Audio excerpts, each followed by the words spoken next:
Hi, nagulat ba kayo at wala tayong video kagabi sa gear shifter? Well, ito yung sagot sa inyong tanong kung bakit wala tayong video kagabi dito sa gear shifter, kaya panoorin mo to.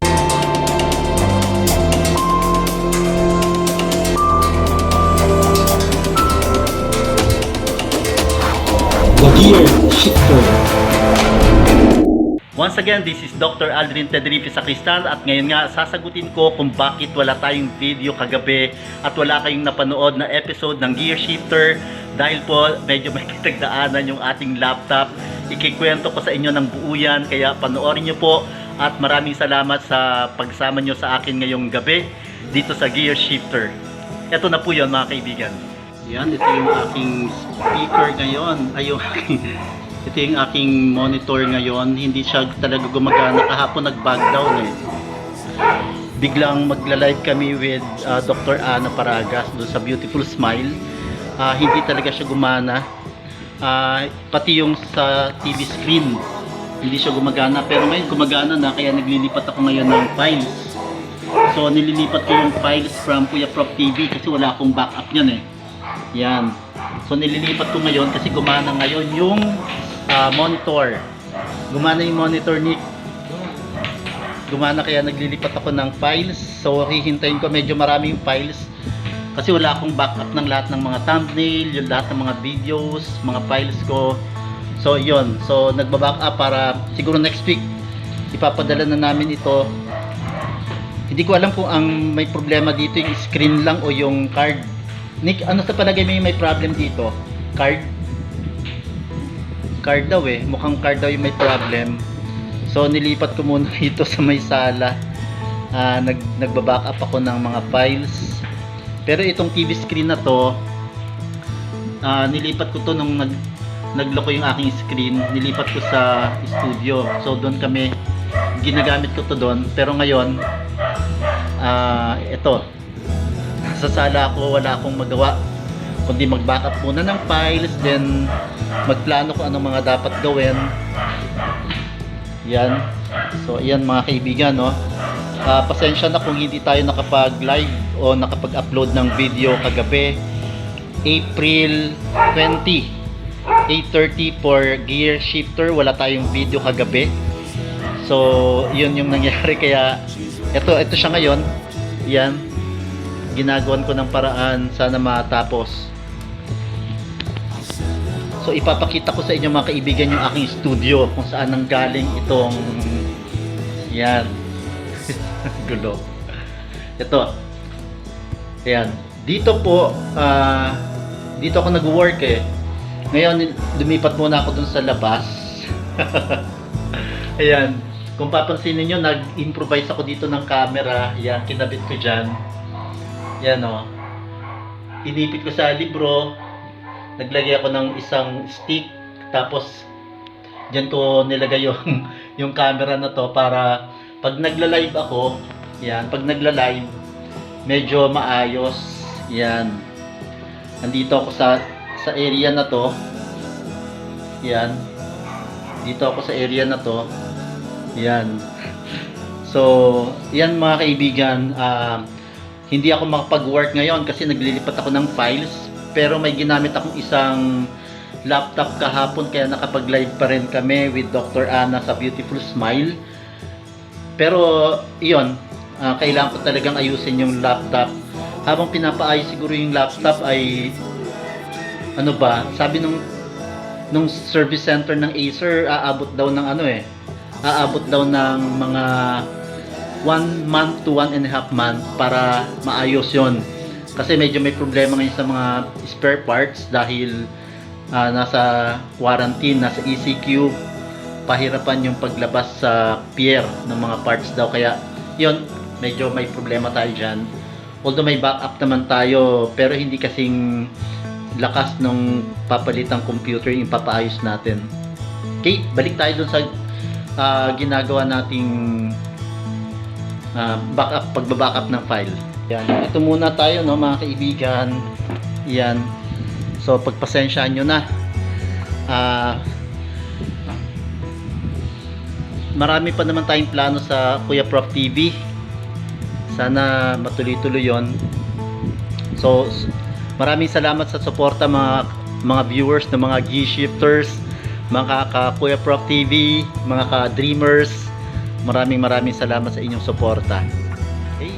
Okay mga ka-Dreamers, mga ka-G-Shifters, ipapakita ko naman sa inyo ngayon yung backup laptop na ginagamit ko. Acer din, ito yon. Yan, luma to eh.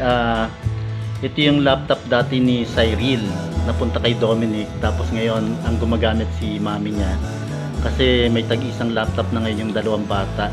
Yan. So ito yung ginagamit kong pang backup. Pina-upgrade namin to eh. Kaya medyo bumilis naman yung performance. Yung booting time niya siguro wala pang 1 minute nakaboot na siya. Before siguro umabot ng 3 to 5 minutes bago mag-boot. Pero ito medyo mabilis na.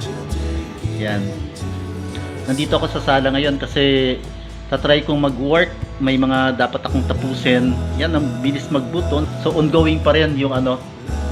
Yan, ongoing pa rin yung pagba-backup ko ng files dun sa aking ano, may storage device ako, nililipat ko lahat yung files doon.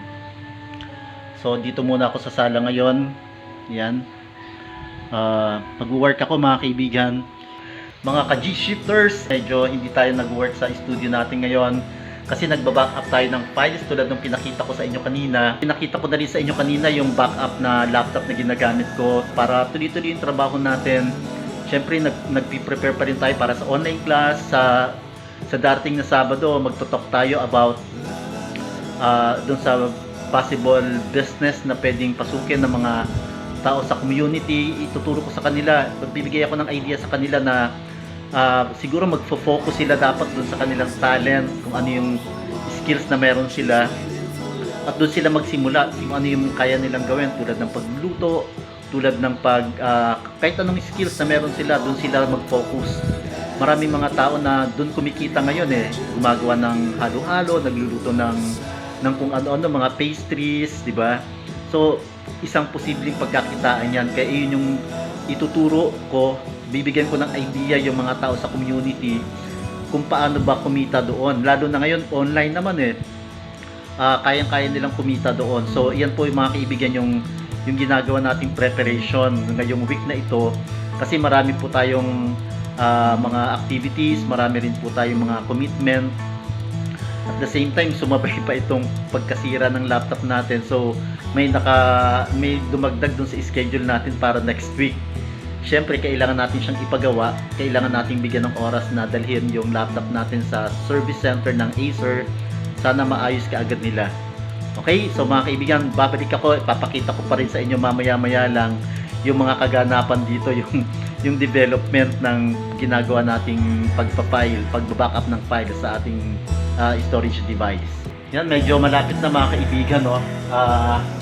Ilang percent na yan? Nakakailang percent na ba tayo? 70% na yung na-store natin. 30% na lang tapos na tayo. So sana matapos ito bago pa ulit magloko yung ating screen, no?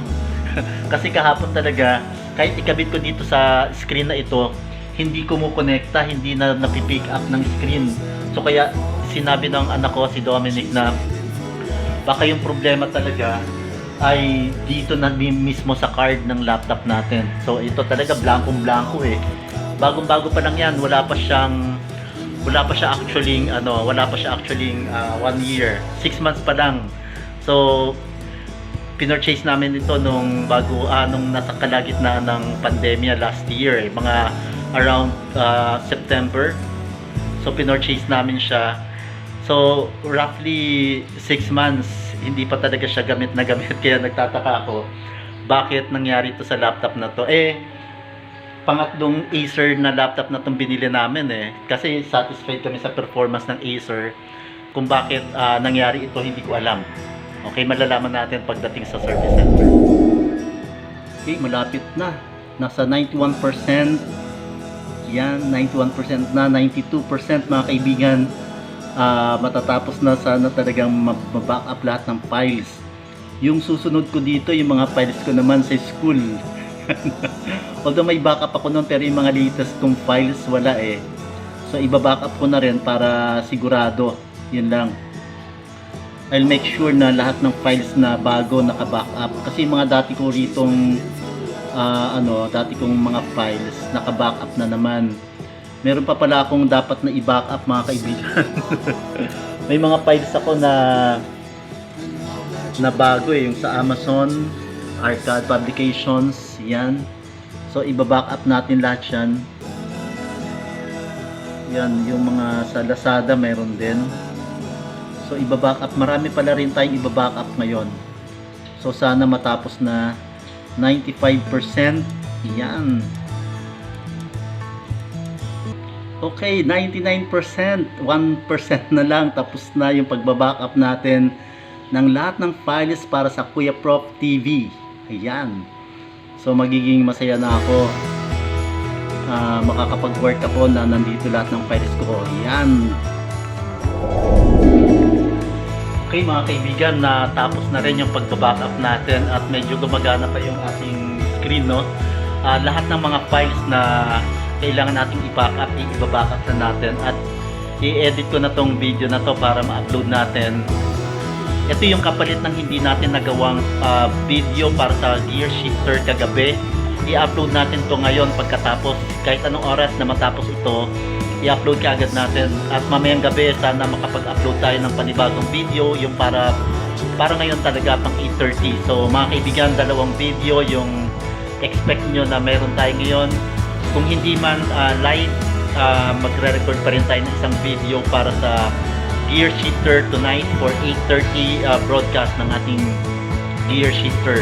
So maraming salamat po sa inyong patuloy na pagtangkilik sa ating Kuya Prof TV. Muli, this is Dr. Adrian Tedrifi Sacristan aka Kuya Prof, na laging nagsasabi sa inyo ng change your life now by changing your mindset. Kilos! Ayos! Kuya Prof, si Kuya Prof, si Kuya Prof, si Kuya Prof.